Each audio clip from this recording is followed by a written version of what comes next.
¿Las fuerzas devastadoras de la naturaleza han provocado las mayores catástrofes de la historia? Erupciones volcánicas que alteran las estaciones. El diluvio bíblico. O la plaga que cambió el curso de la historia.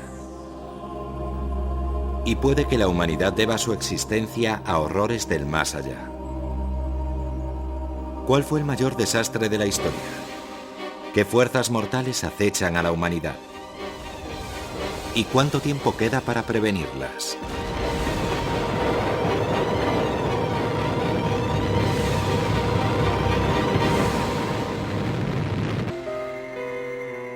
Las fuerzas de la naturaleza amenazan a la humanidad desde el principio de los tiempos. Los mitos de la creación hablan de cataclismos desatados por dioses enfurecidos y demonios rabiosos. Según algunos, el mundo nació de un caos original del agua. Para otros se forjó en el fuego cuyas llamas volverán algún día.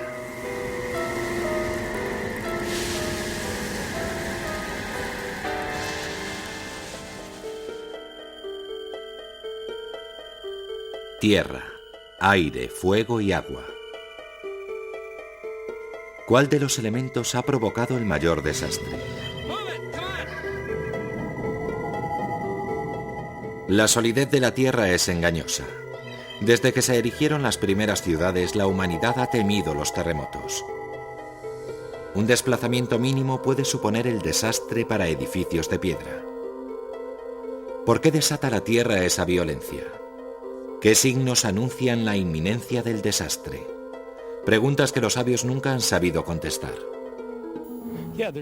Tenemos el relato de Plinio el Viejo, un científico griego que vivió hacia el año 50 después de Cristo y que hizo una relación de cómo predecir los terremotos, con 4 temblores o pequeños terremotos sentidos antes, con el comportamiento de los animales y con los cambios en los pozos.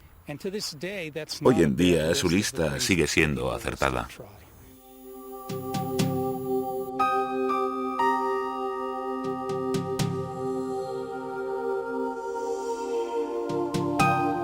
En China, en 1556, se produjo la mayor pérdida de vidas humanas causada por un terremoto. 800.000 víctimas mortales. Muchos de ellos campesinos que vivían en cuevas artificiales. Un coste en vidas humanas que casi se igualó en 1976, cuando la ciudad china de Tanshan fue arrasada por un terremoto tan potente que derribó edificios a 150 kilómetros de allí y se cobró 650.000 vidas.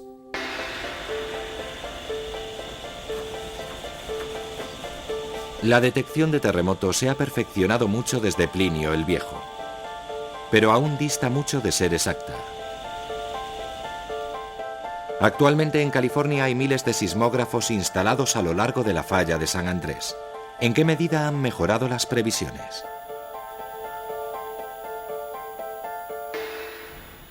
Ahora, para medir movimientos en las fallas, usamos receptores GPS. Son cajitas como un receptor de radio y perciben señales procedentes de muchos satélites a la vez. Registrando esas ondas con gran exactitud, cada cajita calcula su posición sobre la Tierra con una precisión de 1 centímetro o menos. Con todas ellas, podemos ver el movimiento de las placas. Podemos ver cómo esa parte de California se aleja hacia el noroeste. Cada día las cajitas nos permiten vigilar las placas tectónicas en acción.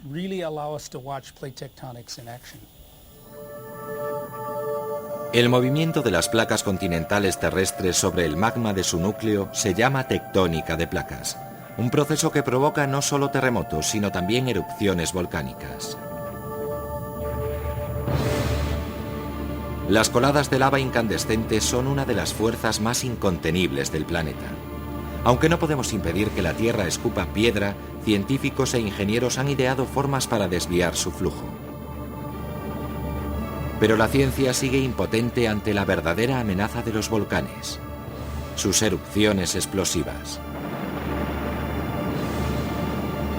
Una erupción potente llega a desplazar millones de toneladas de roca, arrasar montañas y vomitar miles de toneladas de cenizas ardientes. Los detritos de una erupción pueden cubrir el paisaje a kilómetros a la redonda bajo una alfombra de polvo.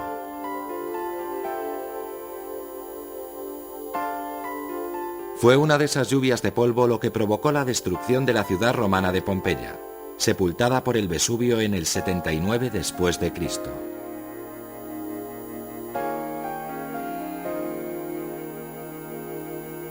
Los moldes fantasmales de sus habitantes embrujan la ciudad congelada en el tiempo y gritan su horror tal como les sorprendió la muerte, hace 2000 años.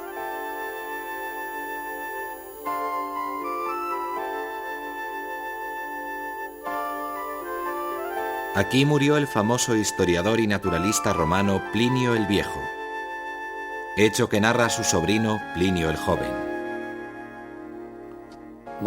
Mi tío decidió bajar a la playa para ver si se podía escapar por mar, pero las olas eran demasiado peligrosas. Las llamas y el olor a azufre, aviso del fuego que se acercaba, hicieron huir a los demás. Se quedó allí, de pie, apoyándose en 2 esclavos, y de pronto se derrumbó. Cuando volvió la luz 2 días después, se encontró su cuerpo intacto, ileso y totalmente vestido.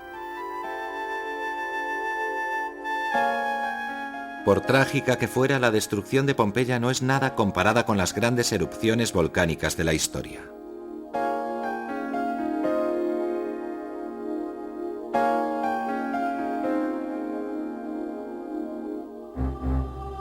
Indonesia, la región más volcánica del planeta. Aquí, en 1883, la isla de Krakatoa explotó con una fuerza equivalente a 1 millón de bombas de Hiroshima. Su explosión se oyó a 5.000 kilómetros. Cuando la isla se hundió en el mar, provocó una oleada que barrió las islas vecinas en uno de los mayores maremotos de la historia, que causó 36.000 muertos. Hoy, el hijo de Krakatoa arde junto a las ruinas de su padre. Pero aunque la isla fue borrada de la faz de la Tierra, no fue la mayor erupción de la historia. Esta se produjo 70 años antes, a unos 1.500 kilómetros de allí, en la otra punta de Indonesia.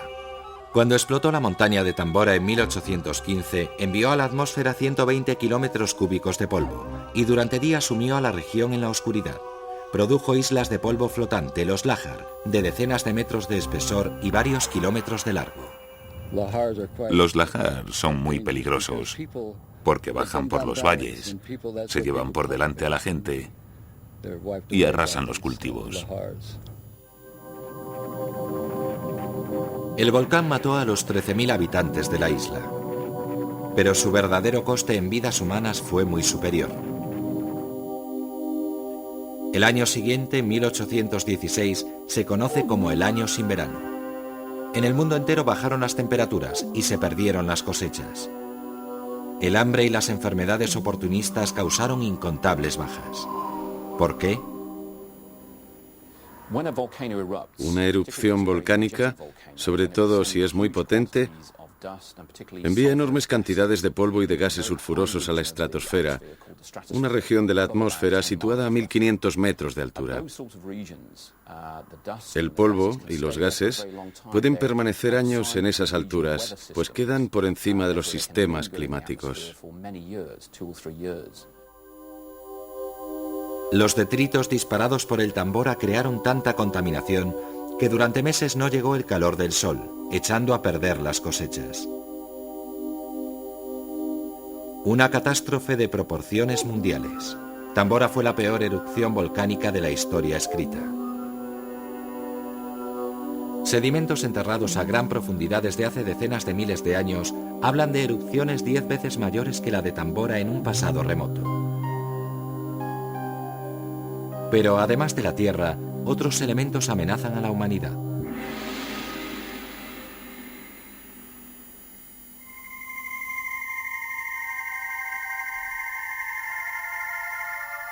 El elemento aire. En septiembre de 1988, el huracán Gilbert asoló Jamaica, Estados Unidos y México. Recorrió más de 3.000 kilómetros, provocando vientos de más de 250 kilómetros por hora. En un solo día produjo la energía que consumen los Estados Unidos en un año. Fue el mayor huracán que se recuerda. Pero gracias a la previsión científica y a la buena suerte, el Gilbert solo se cobró 350 vidas. Pudieron ser muchas más.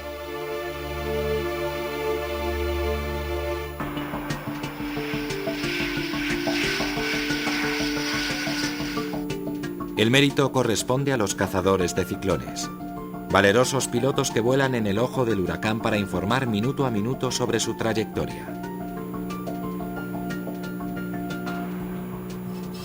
El número 2 debe durar desde hace mucho tiempo. No es algo que se haya generado ahora. Un trabajo muy peligroso, pero imprescindible para prevenir el desastre.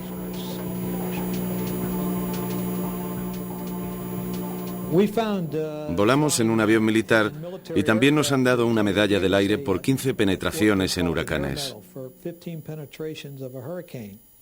Por lo menos en una de cada 15 misiones piensas que te vas a reunir con tu hacedor. Las peores tormentas del siglo XX arrasaron Bangladesh. Los ciclones tropicales han matado a cientos de miles de personas, debido en buena parte a las inundaciones que provocan. En un año malo pueden quedar anegadas 4/5 partes del país.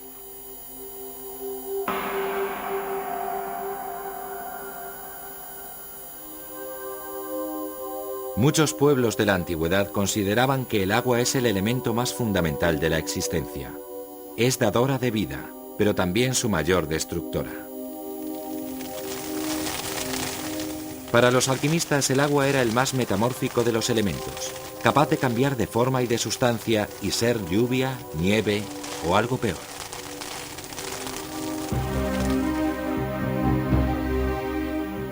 En el 218 a.C., Aníbal condujo a sus ejércitos a través de los Alpes para sorprender al enemigo romano desde el norte. Al cruzar un puerto de montaña, un fragor estremeció los picos nevados. Y se desató la furia de la luz.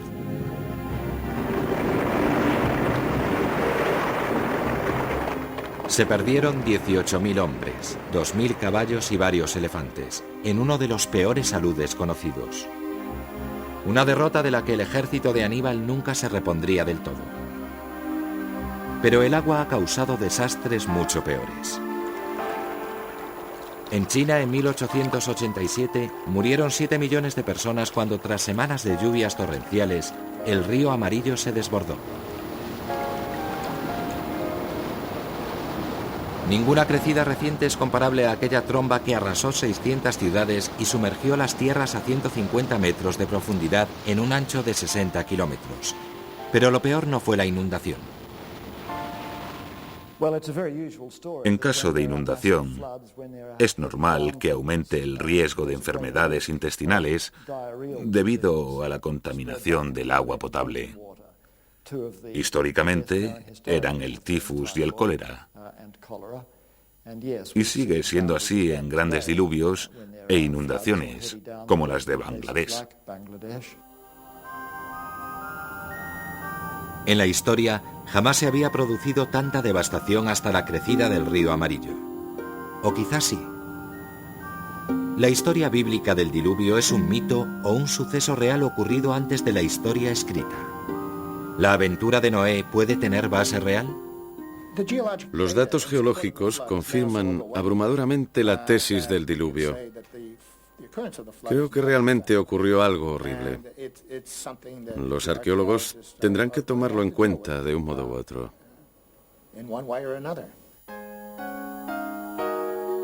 El monte Ararat, en Turquía, donde al parecer quedó varada el arca de Noé. Los buscadores de tesoros y los arqueólogos llevan más de un siglo buscando sus restos aquí. Hay indicios de que la historia de Noé recogida en el Génesis se basa en un hecho real. Hace poco el trabajo de 2 geólogos americanos, Walter Pittman y Bill Ryan, dio un nuevo giro a la leyenda.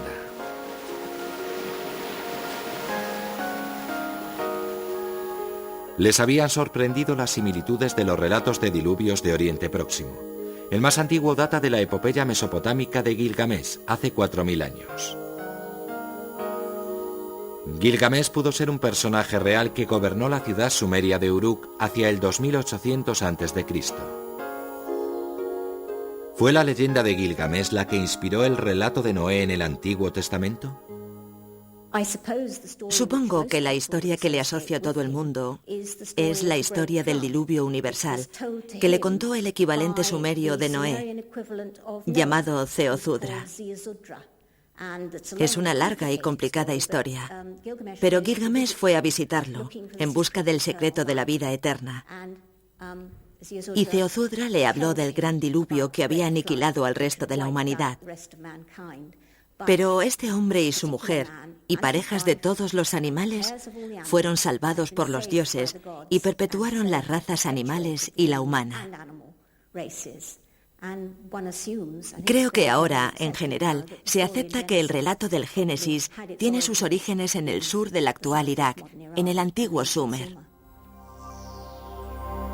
Por las huellas geológicas, los dos científicos sabían que hubo un tiempo en que el Mar Negro estuvo separado del Mediterráneo. ¿Era una pista? ¿Cuándo se unieron los mares? ¿A qué se debió?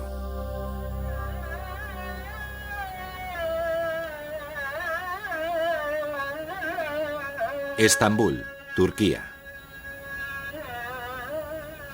La ciudad está dividida en dos por el Bósforo, un gran canal de agua que une los dos mares.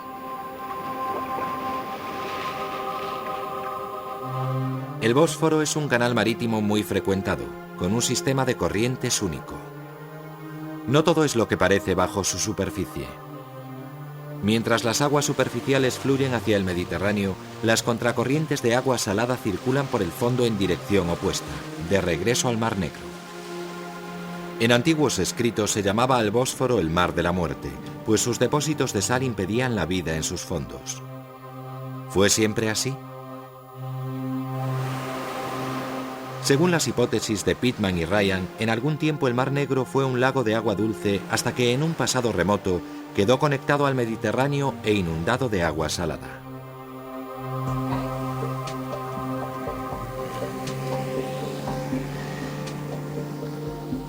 Los científicos realizaron pruebas en el fondo del Bósforo.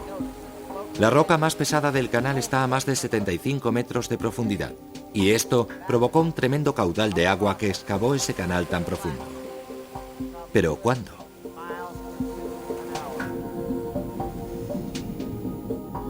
Por suerte, el científico ruso Dr. Petko Demetriov también estaba investigando la inundación del Mar Negro.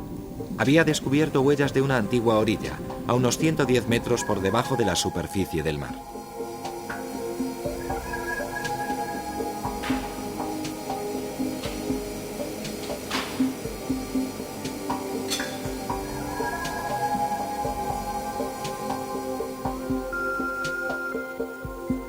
El avance se produjo en 1993, cuando los americanos Pittman y Ryan se unieron al equipo soviético para investigar el Mar Negro.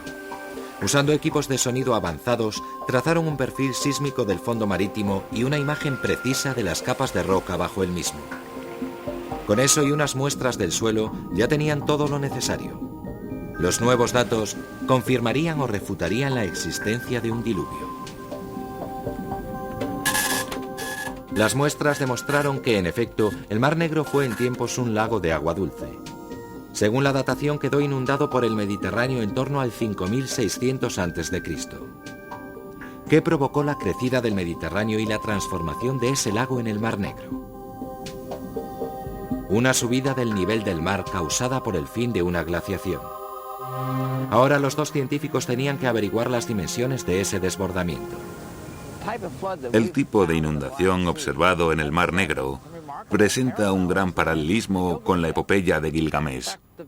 De hecho, su término diluvio, abubu, según el contexto habla de un orificio o de una cascada, de un proyectil, de un estruendo que surge de un orificio, de la garganta de un monstruo.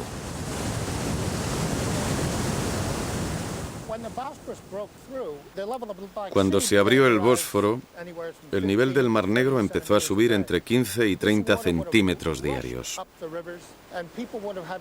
Ese agua irrumpió en los ríos y la gente tuvo que huir aguas arriba, al menos 1 kilómetro diario. Imagínese tener que trasladar a su familia, todo su pueblo, sus posesiones, 1 kilómetro al día, durante entre 100 y 200 días. Entre tanto, había que conseguir comida y atenderlos. Debió ser aterrador. Lo que empezó como un chorrito se convirtió en tromba. Con una fuerza estimada como unos 40 Niágaras, provocaba un estruendo que se oiría a decenas de kilómetros e inundó unos 100.000 kilómetros cuadrados de tierra en pocos meses.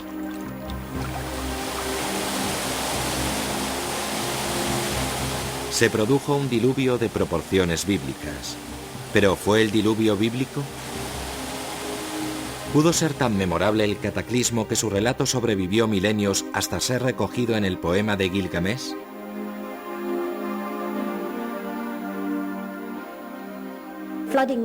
Las inundaciones eran corrientes en esa parte del mundo y en varios yacimientos del sur hay rastros arqueológicos de crecidas muy fuertes, no todas al mismo tiempo, sino en distintos momentos entre el segundo y el tercer milenio antes de Cristo. Parece que todas esas inundaciones se confundieron en el recuerdo de la gente, se mezclaron y dieron paso al diluvio universal que menciona la Biblia.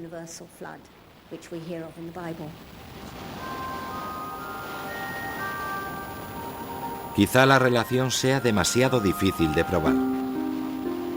Encontramos mitos del diluvio en el mundo entero, y para algunos evocan un suceso mucho más global. ¿El estudio comparativo de todos esos mitos podría darnos indicios de un cataclismo mundial? Si contrastamos la información ambiental que encierran todos esos mitos, tal vez descubramos que nos están contando algo distinto de lo que ahora sabe la ciencia. ¿Podría un factor común relacionar extrañas apariciones en el cielo, maremotos y diluvios de vapor con la supervivencia de alguna gente afortunada en lugares especialmente protegidos o en barcos? Si se reúne todo lo que se cuenta, siempre hay una constante. Observas que encaja con lo que entendemos por un impacto cósmico.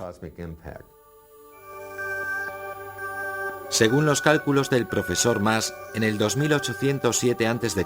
pudo producirse un impacto cósmico, una explosión equivalente a varios millones de bombas de Hiroshima. La onda de choque provocó varios maremotos que se llevaron por delante todos los asentamientos costeros del mundo.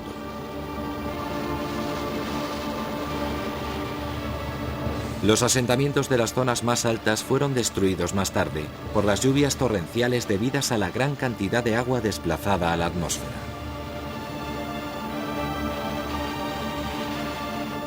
Un cataclismo incomparable.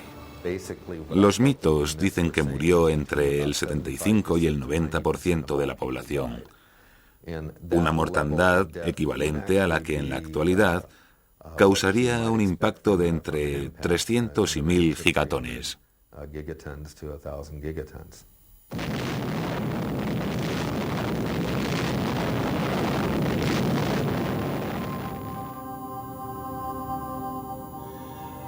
Todavía existen pocas pruebas científicas que avalen esta teoría, y sus partidarios tendrán que seguir buscando huellas de ese impacto en el fondo del océano.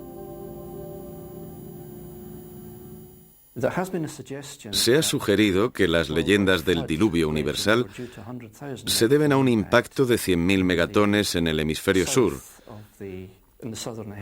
que provocó un gran diluvio en todo el planeta, además de otros efectos. En mi opinión, esta teoría de momento es algo especulativa, pero es una idea interesante. Quizá nunca sepamos la verdad que inspiró la historia de Noé. La alegoría de la voluntad y la recompensa divina, simbolizada en la historia del arca, ha contribuido a modelar las religiones y civilizaciones del judaísmo, el cristianismo y el islam. Pero un hecho real ocurrido miles de años después dejó recuerdos más tangibles.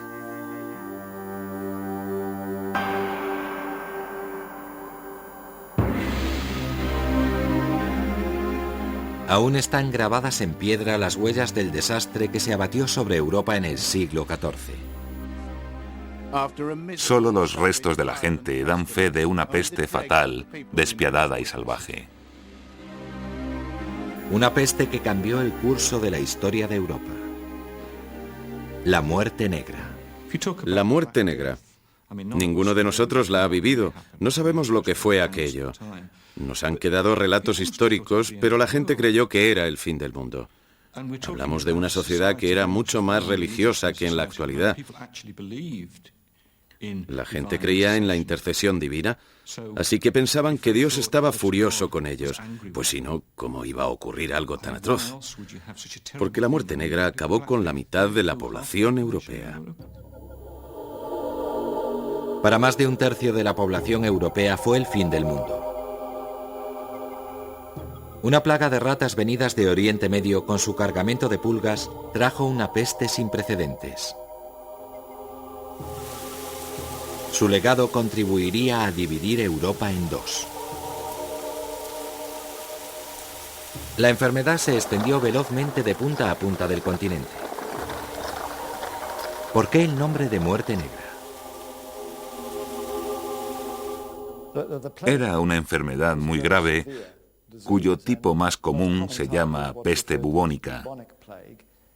Esa palabra, bubónica, se refiere a que los ganglios linfáticos de la axila y la ingle y de todo el cuerpo se infectan y se hinchan, formando los llamados bubones. Los síntomas son muy graves. Una gran toxicidad causada por la infección bacteriológica, vómitos, deshidratación debida a la diarrea y hemorragias.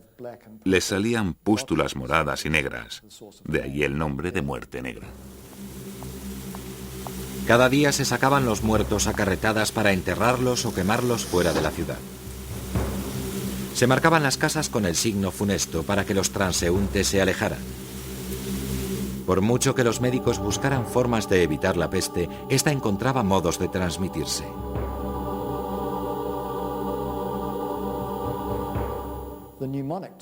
El tipo neumónico es aún más grave. Suele surgir al principio de la epidemia y tiene la capacidad de contagiarse por el aire.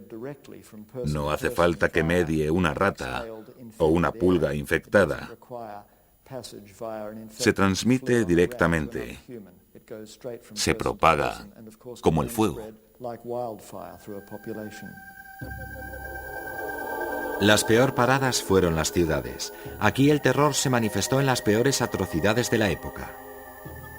Los ejércitos de los flagelantes se abatían sobre las ciudades a la caza de los pecadores causantes de la mortandad.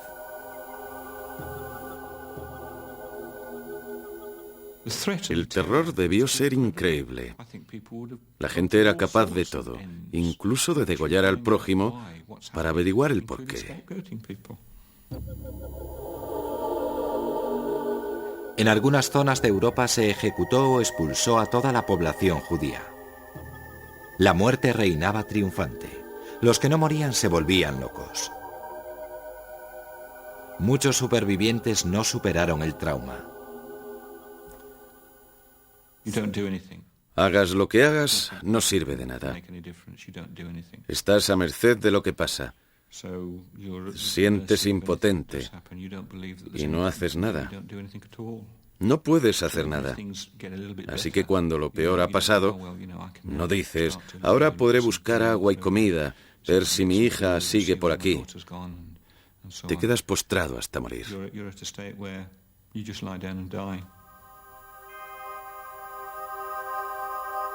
Por extraño que parezca, la locura de la muerte negra ayudó a desatar una revolución espiritual. Se persiguió a los curas por abandonar a sus feligreses en la enfermedad.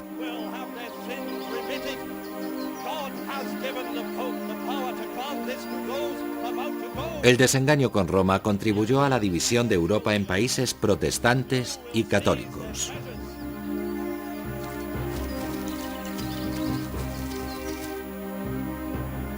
La plaga no desapareció tras la epidemia de los años 1340. 10 años después volvía al ataque, y muchas veces después, la última en India.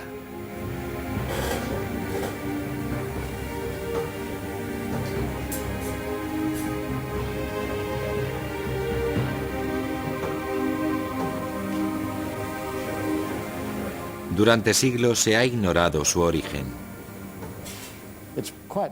Durante el primer cuarto del siglo XIV, época de grandes trastornos climáticos, el mal tiempo provocó grandes hambrunas.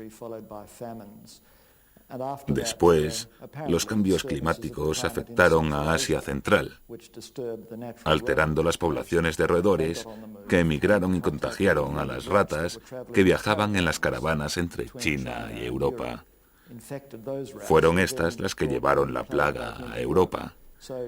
Es posible que los cambios climáticos de Asia Central tuvieran que ver con la plaga del siglo XIV en Europa. Un cambio climático en Mongolia desató una serie de sucesos que alteró el destino y la religión de Europa. Quizá otros cambios climáticos de un pasado lejano provocaran resultados aún más sorprendentes.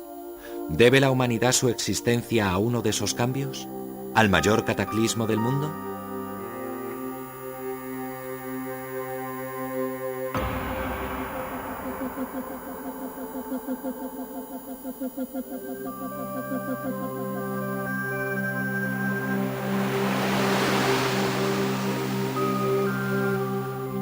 Hace 65 millones de años desaparecieron los dinosaurios, tras haber dominado el planeta durante 140 millones de años.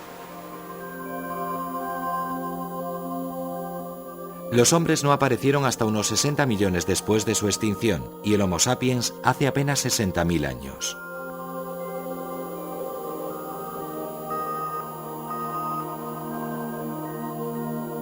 El misterio de la extinción de los dinosaurios ha intrigado a la gente desde que se descubrió su rastro. ¿Por qué murieron de golpe? ¿Cómo los sustituyeron los mamíferos? En los años 80 el panorama cambió. Se descubrió que en la capa geológica que contiene fósiles de los últimos dinosaurios abunda una sustancia llamada iridio. ¿Es una pista? El iridio, un elemento raro, estaba presente en la nube de polvo que originó el sistema solar. Al formarse la Tierra quedó atrapado en el núcleo del planeta. Pero, ¿cómo explicar su abundancia en el momento de la extinción de los saurios? La única fuente conocida de ese polvo microscópico es el impacto de un meteoro.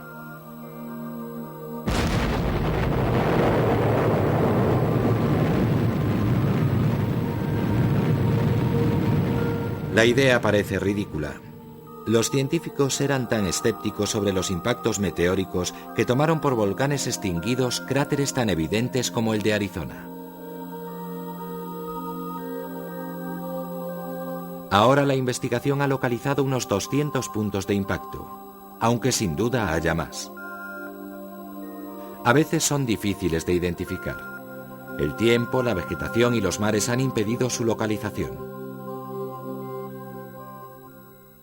Los críticos alegaban que no se había encontrado el cráter, pero ahora se sabe que está en la península del Yucatán, bajo 3 kilómetros de sedimento, y tiene el tamaño exacto.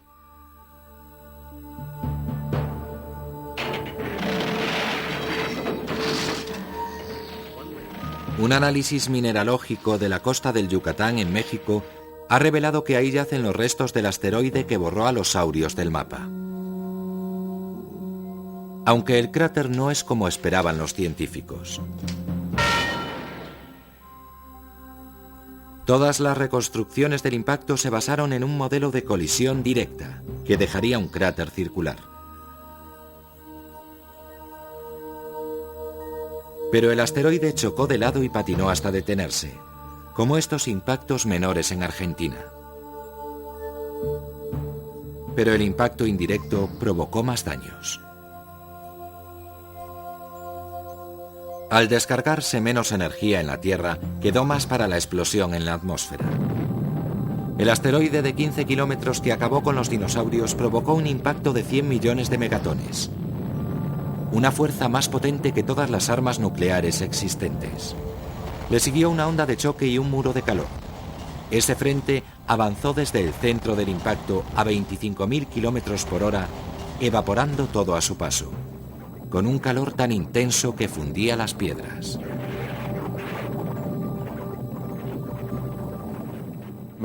Ardió casi toda la Tierra, algo inimaginable. Una explosión silenciosa, pues viajaba más deprisa que el sonido, barrió Norteamérica.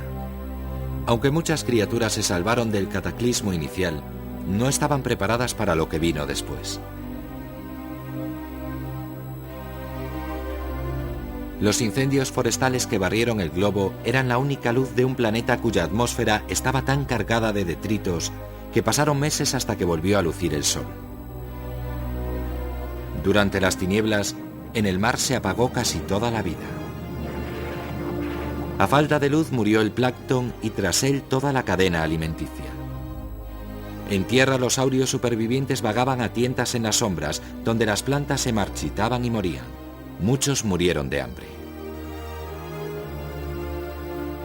Cuando al fin salió el sol entre la humareda, la explosión había dejado tal capa de contaminantes en la atmósfera que el calor del sol no podía traspasarla. Las temperaturas cayeron en picado durante décadas. Cuando al cabo de unos 100 años el clima se estabilizó, 7 de cada 10 especies se habían extinguido. Los saurios estaban tan diezmados que sus poblaciones nunca se recuperaron y pronto caerían en el olvido.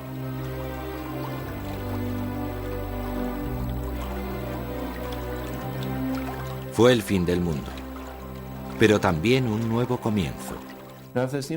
De no haberse producido esos impactos, los dinosaurios no se habrían extinguido y nosotros no estaríamos aquí. Los mamíferos, que entonces vivían bajo tierra, solo pudieron sobrevivir porque los saurios desaparecieron.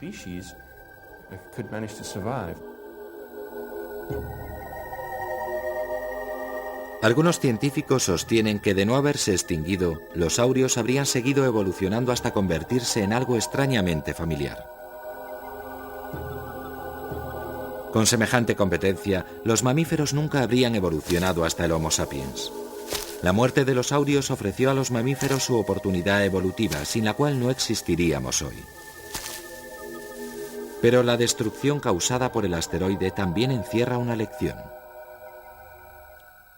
Los cataclismos son muy importantes en la historia biológica. No creo que la idea de la evolución, de la supervivencia del mejor, siga siendo válida.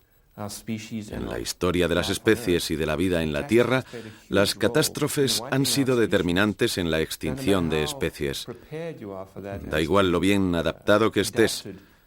Si te encuentras en el momento y en el lugar inadecuados, desapareces. Puede que la mayor amenaza para la humanidad sea otro gran impacto de asteroide.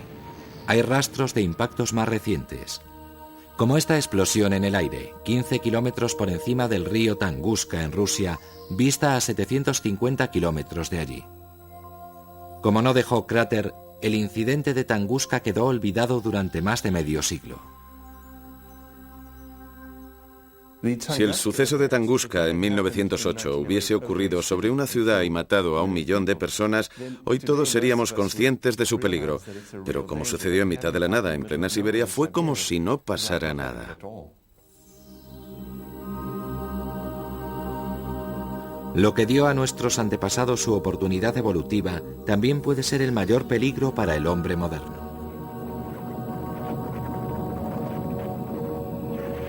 Pero sin métodos de medición precisos, ¿cómo saber cuál es nuestra mayor amenaza?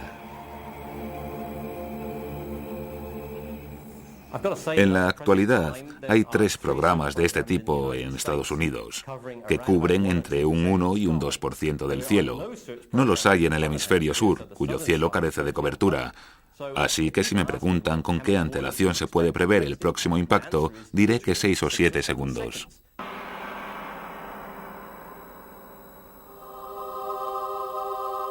De todas las calamidades naturales, ¿cuál es la peor? ¿Puede protegernos la previsión?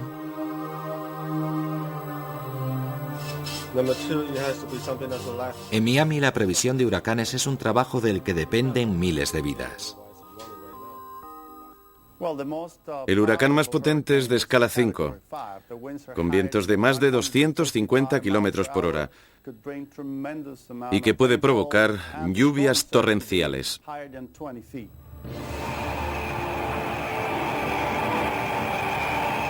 Incluso con el equipo más avanzado del mundo, los meteorólogos pueden equivocarse. Un extraño efecto dificulta la previsión.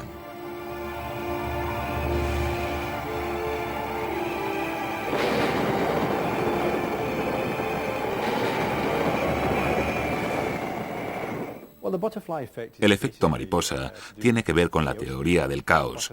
Si una mariposa bate sus alas en la selva amazónica, puede tener efecto en el clima al cabo de 2 o 3 semanas. Ese es el problema de predecir el tiempo.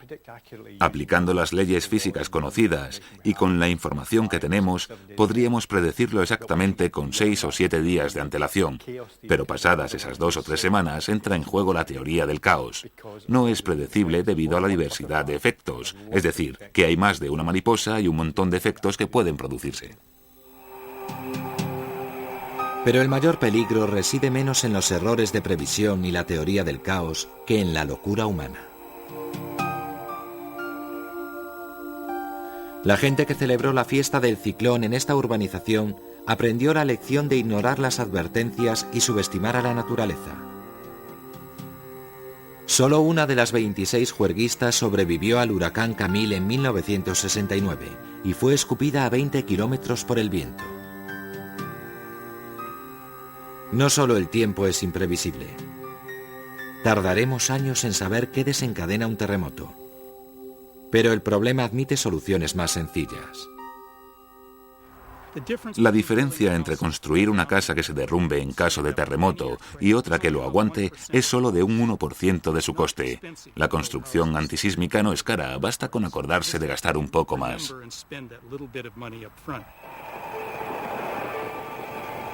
Pese al reto que las fuerzas naturales representan para previsores y meteorólogos, su potencial de destrucción es bastante limitado.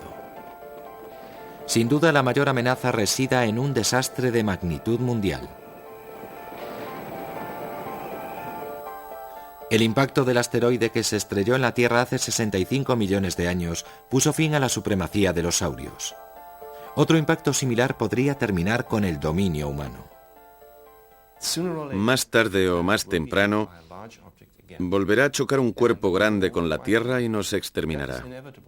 Es inevitable. Puede que tarde 1000, 1 millón, 10 millones de años o 1000, no sabemos. Por suerte, las grandes colisiones de asteroides son muy poco frecuentes. Se produce una cada 100 millones de años. Pero nuestro conocimiento de los cielos es peligrosamente limitado. Y no hacemos mucho por mejorarlo. La relación entre coste y beneficio es irrisoria.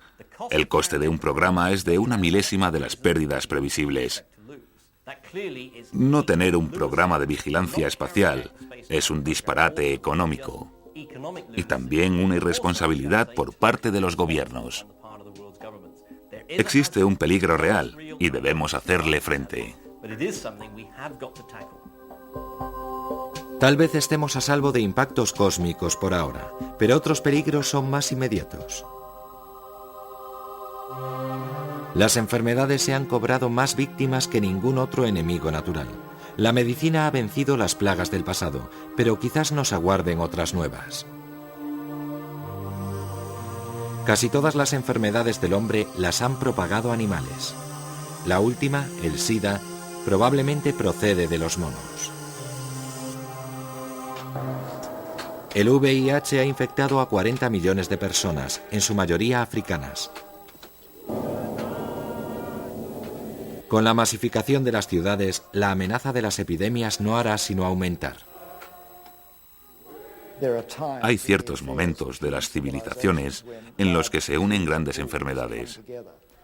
Ocurrió hace 2000 años, cuando el Imperio Romano, en su expansión, entró en contacto con China y se produjo una explosión de agentes infecciosos en ambos imperios, con grandes epidemias que diezmaron las poblaciones. Luego se estabilizaron mutuamente y las dos civilizaciones compartieron sus enfermedades. 15 siglos después se repite la historia cuando Europa descubre América. Los exploradores llevaron consigo enfermedades europeas que diezmaron a los nativos americanos, y se trajeron otras, como la sífilis, que diezmaron a los europeos. De nuevo, con el tiempo, cada población se adaptó a los gérmenes de la otra. Creo que en el presente estamos experimentando otra gran transición. Este puntito negro contiene 1 millón de dosis letales del ébola, un virus que provoca una muerte agónica, al coagular la sangre y licuar el tejido humano. Es uno de los virus que podrían aniquilar la raza humana. Sí, los virus como el del ébola son muy espectaculares, ejemplos exóticos de algo más importante. Al menos nos recuerdan que si seguimos modificando las condiciones de vida y alterando la vida salvaje, al entrar en medios extraños, tropezaremos con nuevas enfermedades infecciosas. ¿Qué relación hay entre las plagas del pasado y la extinción de los saurios? La respuesta es el cambio climático. No fue el impacto del asteroide lo que erradicó a los saurios, sino el cambio climático que originó. También un cambio climático desató la muerte negra. A lo largo de su existencia, la Tierra ha pasado por muchos cambios climáticos. Y esos cambios, estudiados por los científicos, cuentan una historia alarmante. Antes del siglo XX, tanto las poblaciones como el consumo energético eran mucho menores. Aunque había contaminación, estaba muy localizada. No existían los problemas de contaminación global que tenemos ahora. También se deforestaba y eso tenía su impacto, pero muy pequeño comparado con lo que nos espera. Desde que se empezó a registrar hace más de 100 años, la temperatura mundial ha subido progresivamente 0,6 grados Celsius. No parece mucho hasta que nos damos cuenta de que entre el presente y la última glaciación, la diferencia ha sido de 5 grados. Desde los años 70 se multiplican los negros vaticinios por el calentamiento mundial. La verdad es que ya estamos controlando nuestro destino sin hablar de ello. Contaminamos el planeta, nos precipitamos hacia el desastre medioambiental y el mayor fenómeno de extinción de los últimos 65 millones de años se está produciendo ahora mismo debido al impacto humano en el planeta. Investigaciones actuales indican que el cambio climático se puede producir no en décadas o siglos como creíamos, sino mucho más deprisa. Puede que cuando el clima alcance ciertos umbrales de contaminación, la temperatura mundial se desorganice, produciéndose un mayor calentamiento en una década que en los 150 años anteriores. Enormes capas de hielo del tamaño de un país pequeño ya están a punto de desprenderse de los casquetes polares. Podrían hacer subir el nivel del mar y anegar miles de kilómetros de costa, como en el diluvio bíblico. La alteración del sistema climático puede provocar sequías sin precedentes. Los efectos del calentamiento sobre las corrientes oceánicas arrastrarían a Europa y América a una nueva edad de hielo. Los cambios climáticos pueden eliminar a muchas especies, pero otras emigrarán a otros hábitats, llevando consigo enfermedades a zonas que no están preparadas para ellas. El castigo para las sociedades humanas será inmenso, pero sequía, hambruna y peste son solo 3 de los jinetes del apocalipsis ecológico.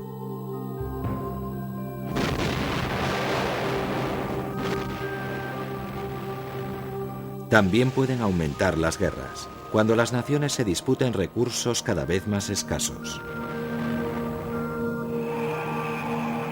Si se confirman estas predicciones, el clima está más furioso de lo que jamás habíamos imaginado. Nuestra mayor amenaza, ahora que el hombre le ha abierto la jaula, es que nunca podremos volver a encerrarlo en ella. Como los dinosaurios, podemos perecer a manos de un clima que ya no nos sustenta y que se ha convertido en nuestro mayor enemigo.